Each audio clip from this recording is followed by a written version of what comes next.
wala naman talagang issue, especially sa 18 or mga fans ng SB19. Dito pa lang kasi sa kanilang title ay makikita na negative agad ang dating dahil sinabi dito na SB19 despite the success, ba't ganun? Tapos, sumunod nito ay ba't pinuri nyo, ayan po ay ang bini.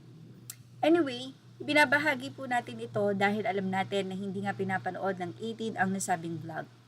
Well, ibinabahagi natin ito para masabi natin yung naging topic nila about doon sa vlog. Kung saan maraming mga negative feedback ang kanilang ibinahagi. Ganun pa man, meron naman din silang pa-segue doon sa nasabi nga pong very successful na concert ng SB19. Sa katunayan ay kinongratulate ni OG Diaz ang SB19 sa nasabi nga pong success ng kanilang concert. Sa nasabi namang topic about sa naging pahayag or advices niya para kay Stel dahil sa pagsagot nito sa isang toxic fan niya na Berries, ay tila nagbigay nga ng opinion dito si OG Diaz na aniya dahil nga superstar na ang SB19, superstar na si Stel, ay dapat daw hindi na nito pinapatulan ang mga ganong salita.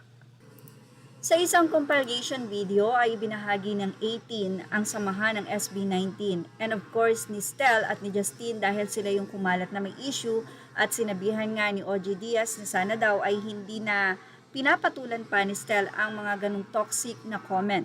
Pero ito ay pinatulan ni Stel dahil ang nakalagay po doon sa kanya pong comment at ang profile ay Berries. So, kay Stel, para sa kanya, hindi po pwede to na Berries ka tapos yung aking kapatid or ka-member ko ay iyong sasabihan ng hindi maganda like toxic and cancer na nire-refer nga kay Justine. Kaya naman bilang siya ay Berries, si Stel mismo ang nagsalita at ang sabi lang niya ay i-delete ang nasabing komento at kahit mawalan siya ng isang Berries ay hindi niya ito iindahin lalo na kung ito ay mali.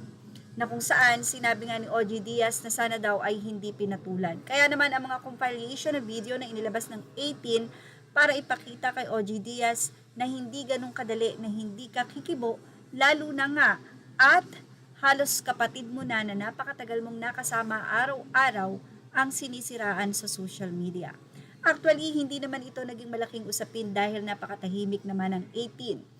Medyo nag-react lang po ang 18 nang sabihin nga ni OG Diaz na sana daw ay hindi na to pinatulan ni Stel.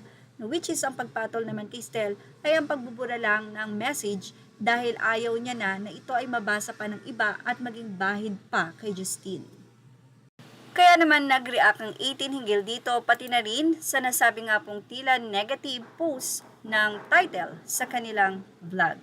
Ganun pa man, ayon nga sa mga fans, ay okay na lang din at wag na lang mag-engage. Pero, ayon din sa iba, okay lang din yon na at least nasabi ni OG Diaz na superstar na ang SB19 at kailangan din nila na ang kanilang reputasyon ay ingatan.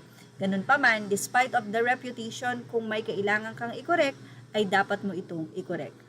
Yan ang ating Showbiz Now update. Images are all credit to the rightful owners. Thank you for watching Showbiz Now.